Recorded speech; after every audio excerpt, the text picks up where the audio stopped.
Mrs. Jackson relays how Mr. Jackson and his children were making plans to enter the filmmaking industry and to pursue that together as a family project. Mrs. Jackson relays how she was personally offended, as was the rest of the family, when on the one-year anniversary of Michael Jackson's death, Dr. Murray arranged for a camera crew or photographer to accompany him to Michael Jackson's cemetery to be photographed. Mrs. Jackson indicates that the defendant violated her son's trust, failed her son, and failed her family. And Mrs. Jackson asks that the defendant receive the maximum sentence allowed under the law.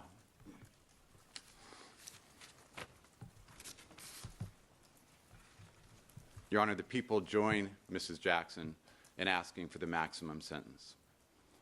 This case, based on the defendant's own behavior, the defendant's own statements, warrants the maximum sentence, that sentence being 4 years in state prison. That is the just sentence, and that is the sentence we ask this court to impose, along with the requested restitution as the court deems appropriate. Thank you, Your Honor. Mr. Walgren, thank you. The people have asked repeatedly for a maximum sentence of 4 years in state prison. Pursuant to the provisions of Penal Code Section 1170, Subdivision H, the Realignment Act, does the court have the authority under that provision of state law actually to send Dr. Murray to state prison, if I accept your argument? He would not be housed in state prison. Why is that? Because of the very law the court's cited, because of the new statute. He would be housed either locally in a county jail or by other means that the sheriff deemed appropriate. Does the court have any discretion in that sense? No, Your Honor. Mr. Walgren, you have submitted an Exhibit B, which is a letter from Mr. Howard Weitzman on behalf of the estate, wherein Mr. Weitzman lists certain expenses as memorial service, funeral, and associated expenditures in the approximate amount of $1,821,871.65. Is there any itemization of those expenses? Not at this time, Your Honor, and it's a very reasonable and fair question. I will explain to Your Honor that obviously these finances are an extremely complicated manner due to the date for sentencing that was set. The people diligently and immediately began getting into contact with the appropriate representatives to obtain the appropriate restitution amounts. The court had asked for those amounts as is appropriate, and these are the amounts represented by the officer of the court, by the estate, by Howard Weitzman, that he represents are accurate for both the funeral and burial expenses as well as the tour. At this time, today, I do not have an itemization to give to the court. Mr. Weitzman also indicates that the above information is a combination of monies actually spent and some very sophisticated projections on the anticipated revenue stream from a concert tour that had been sold out before Mr. Jackson's death. And the amount listed is the sum of $100 million in revenue. Would you believe that the court and the defense in this case are entitled to an itemization of the proposed sophisticated, anticipated revenue stream? Yes, Your Honor. Thank you. And let the record reflect that I have received, reviewed, and considered the people's submission in terms of the sentencing memorandum, as well as the exhibits attached there to Exhibit A, which is a CD, DVD, and Exhibit B, which is a letter from Mr. Weitzman. I have received, reviewed, and considered the defense sentencing memorandum, including the attachments thereto, a significant number of reference and character letters by friends and family and associates of Dr. Murray, and also I have received, reviewed, and considered the formal probation report in this case. At this time, on the part of the defense, does the defense wish to call anyone or otherwise make any statements? Mr. Chernoff? I just want to make a brief statement, Judge. Will the defense be calling anybody to speak? No, Judge. We will not. All right, may I indicate that, as I did before, that Dr. Murray has an absolute right to address the court at sentencing. It's his personal right, and if Dr. Murray wants to speak at sentencing, he certainly will be able to. Would you want to inquire of Dr. Murray whether he wishes to speak or not, Mr. Spent Chernow? 2 hours with him yesterday in the lockup to discuss this very issue. He doesn't want to speak, and I want to be brief. You may. Thank you.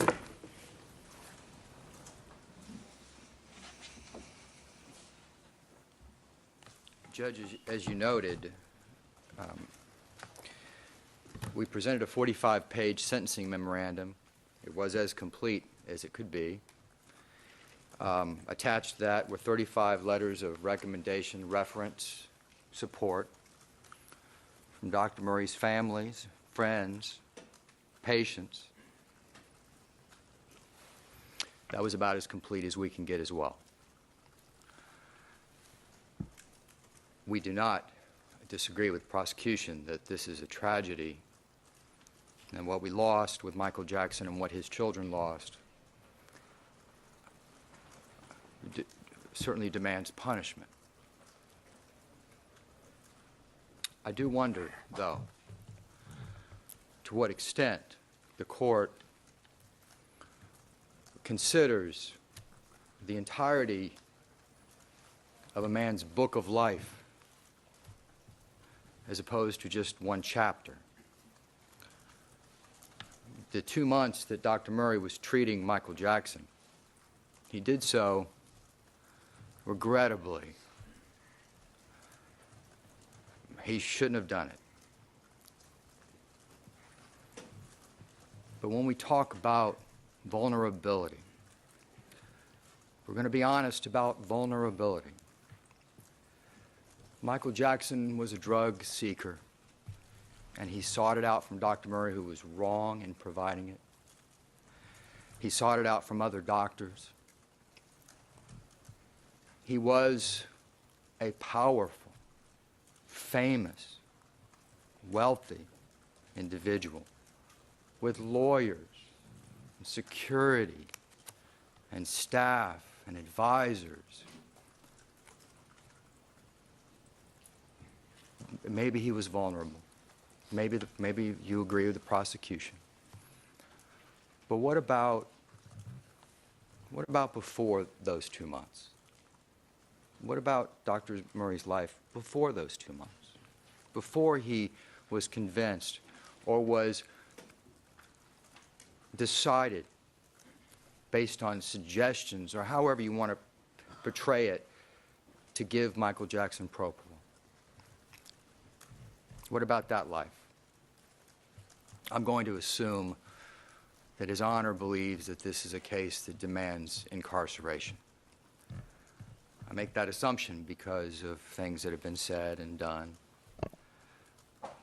He was remanded after the verdict, and you said, and you believed at the time, that if you hadn't done that, he would be a danger to the community. 58-year-old cardiologist who now resides in a 5-foot by 8.5-foot cell. On Monday nights, he gets to see the stars because they take him up to the roof, shackled everywhere he goes. But he's not a danger to the community, I'll grant you that. And maybe you still feel that way. Maybe you feel that that's the kind of thing that should continue because he has to be in protective custody, and that's what will continue. But what about the rest of his life? What about before Michael Jackson asked for propofol? What about that? He spent 56 years in June of 2009. 56 years. He never committed a crime. He was never ran afoul of the law. He had raised a family. I understand the tragedy with regard to Michael Jackson's children. I have children. We all have children. His children are here. has a kid in college, 2 more in high school. He's got a 2.5-year-old just now beginning to literally he can read. It's amazing, in Santa Monica. Does any of that matter at all, is the question that I have for the court. If we're going to start with 4 years that the prosecution believes is appropriate, does any of that matter when you make your determination? For 58 years, Dr. Murray, he was born in the West, in Grenada, illegitimate mother. Illegitimate. His mom, his dad, he didn't know his dad. They weren't just poor, they were literally dirt poor. At the age of 10 is when he got electricity in his community. But he took that impossible situation, that situation that would have crushed, or should, and continues to crush people in that situation. He made his way to the United States, a poor, unsupported black man from the Caribbean. He put himself through college, graduated in 3 years, magna cum laude, put himself through medical school, University of Arizona after that. Does any of that matter, that that's exactly what we want our neighbors and our citizens to aspire to do? And all of this was before he ever met Michael Jackson. Does any of that matter to the court at all? Maybe not. Maybe it's irrelevant. Maybe all that matters is what happened at the end.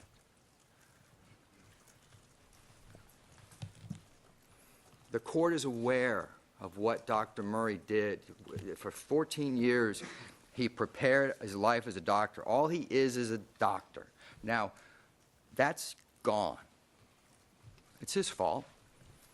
I'm not saying it's not, but it is gone. And if punishment's the point, if what you really are trying to determine is punishment as opposed to vengeance, should that be taken into consideration at all? Dr. Murray, whether he's a barista for the rest of his life, whether he's a greeter at Walmart, he's still going to be the man that killed Michael Jackson. That's really who he is now. He's not a doctor. That's who he is. Does any of that matter? You sat on the bench and you listened to 5 witnesses, 5 patients of his. He was only in private practice for 8 years. One of the witnesses you listened to was the prosecution's witness.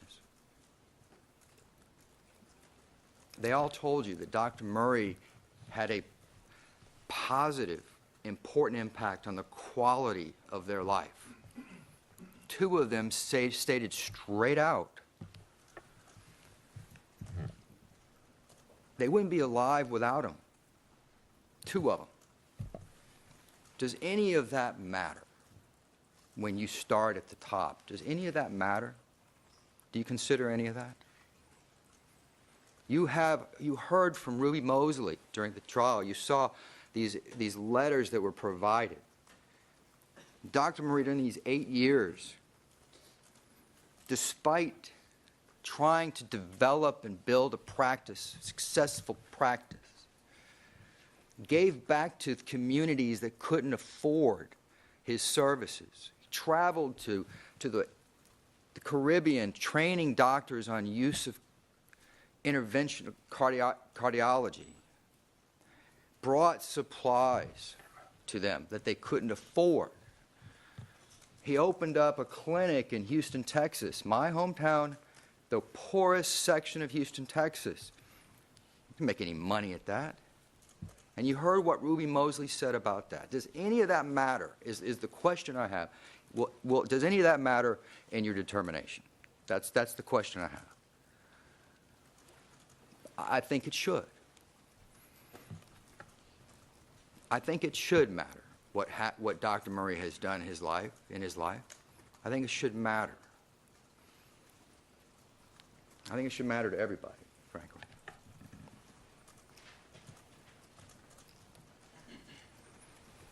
I don't know about this realignment. I'm not, you and Mr. Walgren understand this better than I do.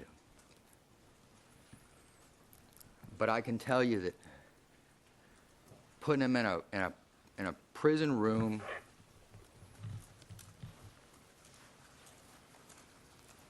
there's a measure of vengeance that comes from that, and I understand that.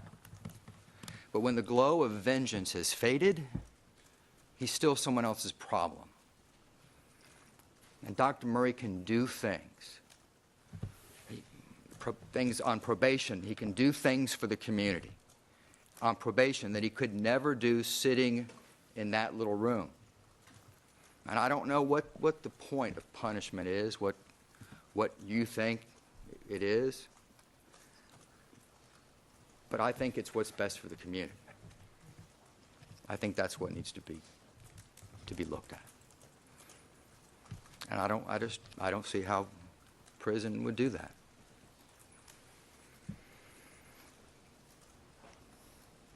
All right, well, I've spoke longer than I thought I would, but you, Judge, we ask you to consider all that and what we've presented in our sentencing memorandum. Thank you. Chernoff, thank you. Mr. Chernoff, I'd ask you the same questions I asked Mr. Walgren regarding the people's submission as to restitution. What do these requested restitution figures mean to you? What do you think I should do about this suggestion? The figure is so high, it's hard to really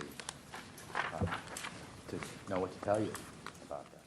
I can tell you that Dr. Murray, if he has the ability to work, can certainly attempt to pay restitution, but he'll never be able to pay $100 million.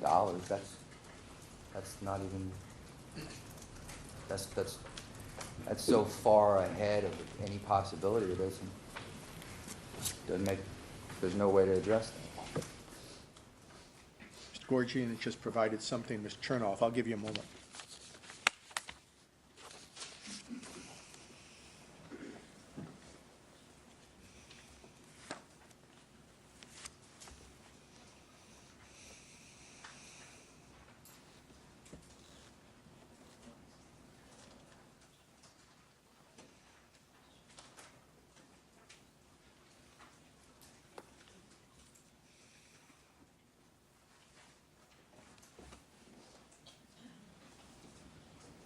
We're just not ready. We need things. We need receipts. We need to look at the information that Mr. Weitzman has predicted to know about the amounts, but we are not ready to address that. Right. Is it otherwise submitted, Mr. Chernoff? It is. Mr. Walgren? Yes, Your Honor. Thank you. One of the most difficult aspects of the job of judging is to impose an appropriate, just, and fair sentence. It's never an easy or fun responsibility. It's even more complicated when a judge is confronted with discretionary choices. In many of our cases, the terms are set in stone and the judge has no discretion. But when a judge is called upon to exercise discretion, it's a very significant responsibility. And that responsibility is compounded in a case such as this, where neither party is saying that Dr. Murray acted intentionally in being responsible for the death of the decedent, Michael Jackson. Even the people just acknowledged that Dr. Murray did not intend for Mr. Jackson to die. So the court is called upon to utilize its sense of fairness and decency, as well as various factors it has gained over the years of its experience, in fashioning what it believes is an appropriate sentence in this case. There are those who feel that Dr. Murray is a saint. There are those who feel Dr. Murray is the devil. He's neither. He's a human being. He stands convicted of the death of another human being. He's a human being. He stands convicted. That is the appropriate standard. The standard of criminal or gross negligence, and the fact that a jury of 12 people from remarkably different backgrounds and life experiences concluded unanimously and beyond a reasonable doubt that Dr. Murray had, with criminal negligence, caused the death of Michael Jackson. It's important to emphasize the standard of criminal negligence found by this jury beyond a reasonable doubt, because some may feel this was a medical malpractice case. It wasn't. It was and is a criminal homicide case. And this jury found beyond a reasonable doubt that the defendant, with criminal negligence, caused the death of Michael Jackson. And criminal negligence is defined as follows. Criminal negligence involves more than ordinary carelessness, inattention, or mistake in judgment. A person acts or fails to perform a legal duty with criminal negligence when, 1, he or she acts or fails to perform a legal duty in a reckless way that creates a high risk of death or great bodily injury. And 2, a reasonable person would have known that acting or failing to perform a legal duty in that way would create such a risk.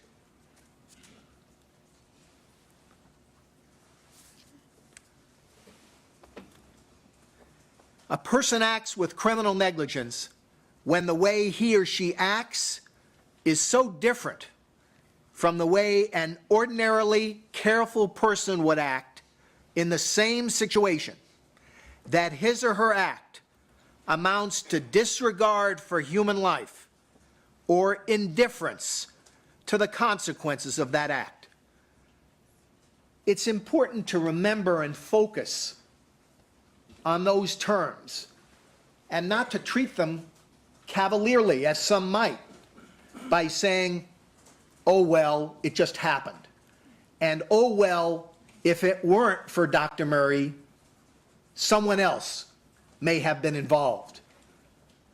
I categorically disassociate myself from those types of statements. This is not a question about what might have happened or what if someone else had been involved if not for Dr. Murray. That is an insult to the medical profession. The fact is that Michael Jackson died because of the actions of and the failures to perform legal duties on the part of Dr. Murray. Not some other medical doctor, and also not exclusively because of Michael Jackson. I accept Mr. Chernoff's invitation to read the whole book, and I have. I've been impressed by the submissions from family and friends and associates of Dr. Murray.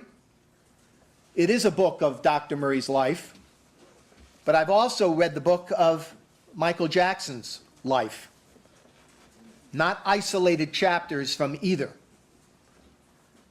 Regrettably, as far as Dr. Murray is concerned, the most significant chapter as it relates to this case is the chapter involving the treatment or lack of treatment of Michael Jackson. And Michael Jackson died not because of an isolated, one-off occurrence or incident. He died because of a totality of circumstances which are directly attributable to Dr. Murray. Not some mistake or some accident in the early morning hours of June 25th, 2009, but because of a series of decisions that Dr. Murray made which jeopardized his patient, which violated his obligations to his patient and the essence of his Hippocratic oath. Those violations overcome the other aspects of Dr. Murray's treatment of other patients and the good deeds he may have done before that time. Dr. Murray created a set of circumstances and became involved in a cycle of horrible medicine. The practice of propofol for medicine madness, which violated his sworn obligation for money, fame, prestige, and whatever else may have occurred. So I don't look to one isolated incident in terms of the misdeeds of Dr. Murray or the deeds of Dr. Murray. But insofar as this case is concerned, Dr. Murray engaged in a recurring, continuous pattern of deceit, of lies, and regrettably, that pattern was to assist Dr. Murray. It is almost inconceivable that Dr. Murray would have persisted in this pattern over such an extensive period of time. The lies, the deceit began and continued, as we heard, for 6 weeks' worth of testimony, to build up an absolutely astounding set of circumstances.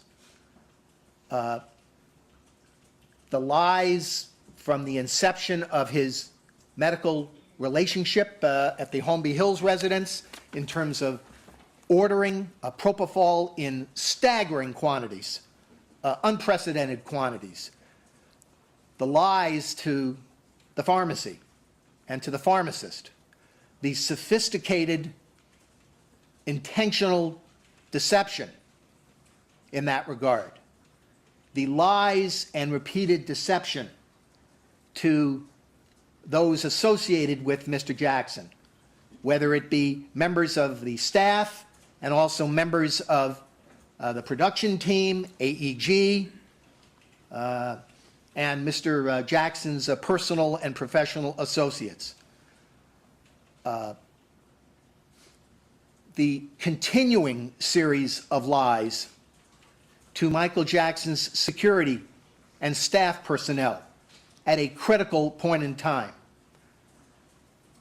The unconscionable lies to healthcare providers, lifesavers, paramedics, and medical personnel at UCLA, which were not designed to help his patient, quite the contrary, which were designed to deceive and give Dr. Murray a way out. The efforts on the part of Dr. Murray to subvert the process by attempting to destroy evidence. Subsequent efforts to cover up by distortions and lies to law enforcement. If one looks to the crime of involuntary manslaughter in a vacuum, one can say this may be something that went terribly wrong, and it's tragic. But it's so critically important not to have a superficial gut reaction to what happened in this case, but to look at the totality of circumstances in terms of the long-standing failure of character on the part of Dr. Murray to serve his patient. And when one does that, one can't help but be offended by the circumstances in this case. Of everything I heard and saw during the course of the trial, one aspect of the evidence stands out the most, and that is the surreptitious recording of Michael Jackson by his trusted doctor. And I have repeatedly asked myself, why did this happen, and for what reason? And I can speculate and surmise that there might have been some justifiable reason, some benefit to Michael Jackson. That would be an entirely unreasonable conclusion. That tape recording was Dr. Murray's insurance policy. It was designed to record his patient surreptitiously at that patient's most vulnerable point. I can't even imagine that happening to any of us because of the horrific violation of trust. And I can't help but wonder that if there had been some conflict between Michael Jackson and Dr. Murray at a later point in time in their relationship, what value would be placed on that tape recording? If the choice were to release that tape recording to a media organization to be used against Michael Jackson. And regrettably, that failure of character was compounded by later actions on the part of Dr. Murray, each of which amounted to a betrayal of trust and confidence and a clear violation of the doctor-patient relationship and an undermining of the phenomenal